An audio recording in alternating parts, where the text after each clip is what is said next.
Okay, we are at a 2001 Jeep Grand Cherokee. I have the snap-on motor scan tool hooked up. I've already entered the vehicle. We're going to go in and take a look at the evap monitor test and see what happens with it. We're not going to be able to visually see it, but I have hooked up 2 voltmeters to it. This system uses a leak detection pump. So we've got a leak detection pump that is going to pressurize the charcoal canister in the gas tank, and it's going to put a slight pressure in it, basically somewhere in the neighborhood of about 7 to 7.5 inches of water. Not vacuum, but inches of water. That's pressure. And then it's going to stop and see if it deteriorates. This system works fairly simple. It's one of the first systems that Chrysler used for monitoring their evap systems for leaks. So the engine does have to be running. So we're going to watch and see what happens. I'm going to hit the button and activate it. You're going to hear the engine speed up. I'll go ahead and do that now. And so we're going to go in here, evap monitor test, and it's going to tell me that the test will force the evap monitor to run, and any failure is going to be stored as a DTC. Test can take up to 20 minutes to run, though I've never seen that happen. Usually it takes just a couple of minutes. Start engine. Engine's up and running. And now what it is doing right now is, as you can see, there's voltage here, there's voltage here. So what these two are hooked up to, this one is hooked up to the evap switch, this one is hooked up to the evap solenoid.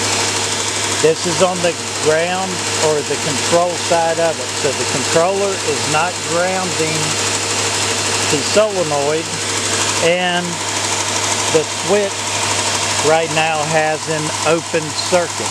It does not have a pathway to ground.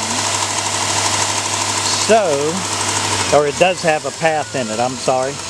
Now, it's up and running. I'm going to put this one on manual range so it will stop jumping around. And I'm going to do the same with this one.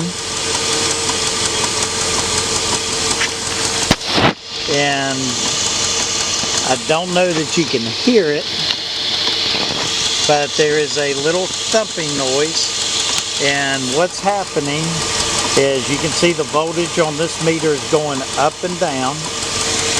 That is the control for the evap solenoid. So right now it is turning it on and off. That's what's operating the pump. We're building a magnetic field, lifting the pump up, letting it go, and it's pushing pressure out. And this one, which is our evap switch, has gone down to 0. And we're getting close. You'll see it's pumping, it's pumping, it's pumping. Then it pauses, and it's waiting to see what happens. Over here, the evap switch is showing that we have pressure on the system. And I think I can get both of these in here for you to see at the same time. And every time you see this one number bump, the pressure is dropped slightly. You won't really see this one change because it happens so fast. It's faster than we can update it. So if this voltage ever goes back up to battery voltage, we energize the pump again until we get the right amount of pressure. Now we're just running a stopwatch right now. 13 volts, which means the solenoid is not grounded. 0 volts, which means my switch is closed. And you just saw that one went to 13 volts. This one is staying at 13. My test is done. We basically did the test, and we were able to build up pressure, and everything is fine. So that's if the test passes. I'm going to force it to fail, and you'll see it's going to take a little bit longer. to fail, I will have to cycle the key off because it will only allow me to do this once per key cycle. So I'm going to cycle the key off, cycle it back on, and let's play like half of the people we see driving down the road. I just put gas in my car. I'll even close it and you get to see the gas cap hanging out driving down the road. So now, once again, solenoid is not grounded. Our switch is closed, and so what we are going to do is go right back into the evap test, tell it we want it to run it, start the engine, and it's going to raise up the RPMs, purge the fuel tank. We want to make sure there's no pressure in the system, and watch our two gauges. Now remember, we got a big leak in this thing. So both of them are reading 13 volts. Our switch is closed. Our relay, our solenoid is not turned on. And as soon as we start pumping, the engine RPMs are going to come down.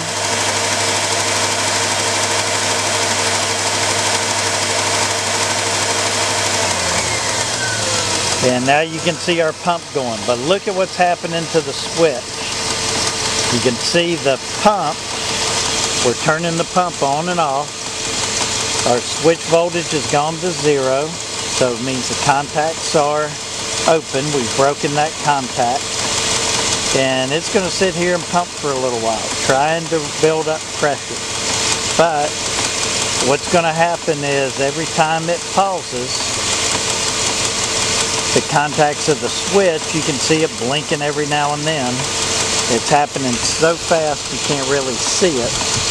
But if you watch the flute meter, the one over here,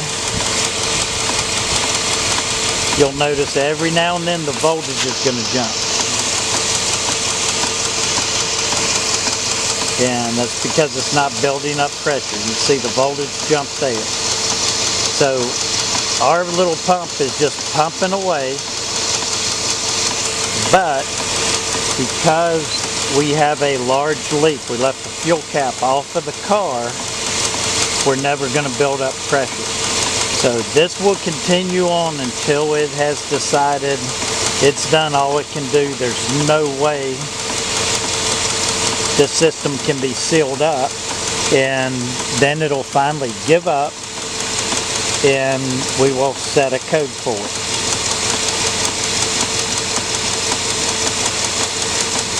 It's still pumping, and it'll pump for a while. It knows it has a 20-gallon gas tank, and so it'll keep trying it. And this one, you can see it changes every so often. You can see the switch go from open to close, and we're just catching it just enough that you see the voltage start to go up. This happens really, really fast. As soon as it sees that switch voltage come off of 0, come off of the ground, or open, and sees voltage on it, we energize that pump again. And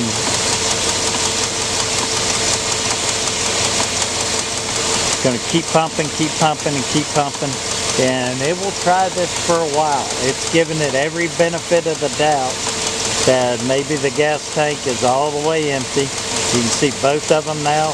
This one has gone to 13.6 volts. This one's at 13.7. We've given up.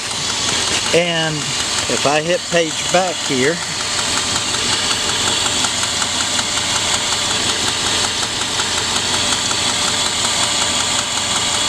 let's go up here and we want to read codes.